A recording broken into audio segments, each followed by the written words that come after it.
Hello, I'm Professor Flint, and do you know what this is? Well, it's round, it's prehistoric, it's a fossil of something, and it's actually the fossil of a dinosaur egg.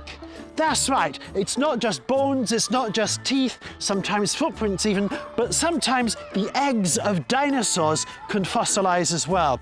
But what kind of dinosaur would have been inside a round egg like this? And look at the size of it. So, this is the dinosaur egg of a long-necked dinosaur. You know, one of those dinosaurs with big long necks that would sometimes reach up to great big tall trees and eat the food from the top. A dinosaur, a long neck, would have been born in this. So imagine the size of it.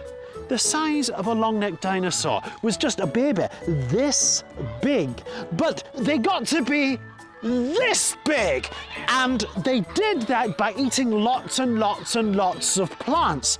Now, interestingly, people often think of them as reaching up with their necks.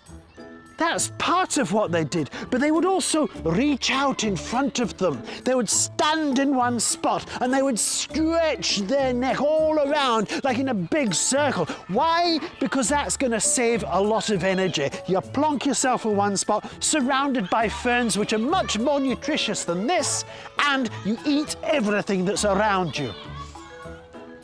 In the space of 6 weeks, the dinosaur that would have been born out of this egg would have gone from this size to the size of a Great Dane in just 6 weeks. And they grew that quickly because, why? Because it protected them. The bigger you are, the less likely you are to be eaten by T-Rex, or in the case of Australia, Australovenator. So plants provide that food that allows them to grow big. But plants are also used for making nests.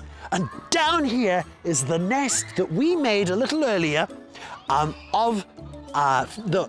dinosaurs would have made and put their eggs in. Now, some dinosaurs would have just laid their eggs and left them there, and the eggs would have, like turtles. You know how turtles leave their eggs on the beach, like bury their eggs in the sand, and then they go off, and then the turtles, when they're born, they're like grown-up turtles, but they're just smaller. Well, some dinosaurs did that, but other dinosaurs, we now know, they nurtured their children as they grew up. So, dinosaur egg for a long-necked dinosaur,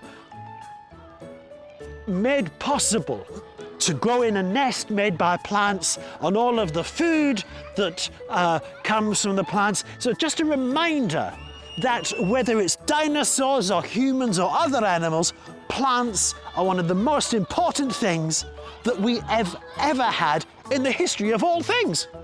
So I'm going to take this dinosaur egg and I'm going to put it into that nest, and let's see what happens.